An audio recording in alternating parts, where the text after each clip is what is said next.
Ready ಆಗಿದ್ದೀನಿ. ಎಲ್ಗಪ್ಪ ಅಂದ್ರೆ ಮನೆಗೆ ಐಟಮ್ಸ್ ಎಲ್ಲ ಬೇಕಾಗಿತ್ತು ಅಂತ ಹೇಳ್ಬಿಟ್ಟು ಇಲ್ಲೇ ನಮ್ಮ ಮನೆ ಪಕ್ಕದಲ್ಲಿ ಸೂಪರ್ ಮಾರ್ಕೆಟ್ ಇದೆ ಅಂತ ಹೇಳ್ಬಿಟ್ಟು ಅಲ್ಲೇ ಹೋಗಿ ಐಟಮ್ಸ್ ಎಲ್ಲ ತಗೊಂಡಷ್ಟು ಸ್ವಲ್ಪ ಲೇಟ್ ಆಯ್ತು. ಮೋಕ್ಷಿತ ಅಳ್ತಿದ್ದಾಳೆ ಹೊಟ್ಟೆ ಹಸು ಅಂತ. ಮುಂಚೆನೇ ತಿನ್ನಿಸ್ದೆ, ಲಂಚ್ ಟೈಮಲ್ಲಿ ತಿನ್ಲಿಲ್ಲ ಅವಳು. ಸರಿ ಅಂತ ಹೇಳ್ಬಿಟ್ಟು ಎಲ್ಲ ತಗೊಂಡ್ಬಂದು ಮೋಕ್ಷಿತಾಗಿ ಇಲ್ಲಿ ಕರ್ಡ್ ರೈಸ್ ತಿನ್ನಿಸ್ತಾ ಇದ್ದೀನಿ. ಇವಾಗ ತಿಂದಿದ್ದಾಳೆ, ತಿನ್ಸೋಗಿ ತಿನ್ನಲ್ಲ, ಆಮೇಲೆ ಕೇಳ್ತಾಳೆ.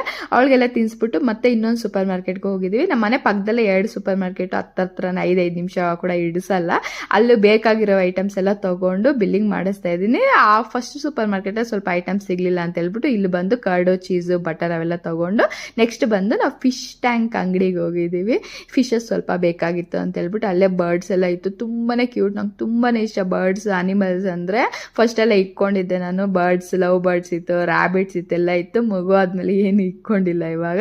ಇಲ್ಲಿ ನೋಡಿ, ಇದು ಕೂಡ ಇಷ್ಟು ಕ್ಯೂಟ್ ಆಗಿದೆ ಅಂತ ಹೇಳ್ಬಿಟ್ಟು ಫಿಶ್ ಎಲ್ಲ ತಗೊಂಡು ಮನೆಗೆ ಬರೋಷ್ಟರಲ್ಲಿ ಸ್ವಲ್ಪ ಲೇಟ್ ಆಯ್ತು. ಫುಲ್ ಟಯರ್ಡ್ ಆಯ್ತು ಕೂಡ. ಹಂಗೆ ನಾನು ಮಸಾಲೆ ಪುರಿ ತೊಗೊಂಬರ್ಕೊಂಡೆ, ಏನೋ ಸ್ನ್ಯಾಕ್ ಆಗಿ ತಿನ್ಬೇಕಲ್ವ ಆಚೆ ಹೋದ್ಮೇಲೆ ಅಂತ ಹೇಳ್ಬಿಟ್ಟು ಫಿಶ್ ತೊಗೊಂಬಂದ್ಮೇಲೆ ಫಿಶ್ ಟ್ಯಾಂಕಲ್ಲೇ ಸ್ವಲ್ಪ ತಾಕಿ ಬಿಟ್ರೆ ಸ್ವಲ್ಪ ಅದು ಸೆಟ್ ಆಗುತ್ತೆ ಅಂತ ಹೇಳ್ಬಿಟ್ಟು ಅದು ಸ್ವಲ್ಪ ಇಟ್ಕೊಂಡು ಆಮೇಲೆ ಒಂದು ಅರ್ಧ ಗಂಟೆ ಆದ್ಮೇಲೆ ಫಿಶ್ ಟ್ಯಾಂಕ್ ಆಗ್ತಾ ಇದೆ. ಇಲ್ಲಿ ಚಿಕ್ಕ ಫಿಶ್ ಟ್ಯಾಂಕ್ ಇಟ್ಕೊಂಡಿದ್ದೀವಿ ನಮ್ಮ ಕ್ಯೂಟ್ ಫ್ಯಾಮಿಲಿಗೆ. ಫಸ್ಟ್ ದೊಡ್ಡ ಫಿಶ್ ಟ್ಯಾಂಕ್ ಇತ್ತು, ಅದನ್ನೆಲ್ಲ ಕ್ಲೀನ್ ಮಾಡೋಕೆ ಕಷ್ಟ ಆಗ್ತೈತೆ ಅಂತ ಹೇಳ್ಬಿಟ್ಟು ಈ ಚಿಕ್ಕ ತೊಗೊಂಬಂದು ಇಟ್ಕೊಂಡಿದ್ದೀನಿ. ಇದ್ರ ಜೊತೆಗೆ ಇವಾಗ ಫ್ಯಾಮಿಲಿ ದೊಡ್ಡದಾಯ್ತು ಫಿಶ್ ಟ್ಯಾಂಕಲ್ಲಿ. ಅಷ್ಟೇ. ವಿಡಿಯೋ ಬಾಯ್.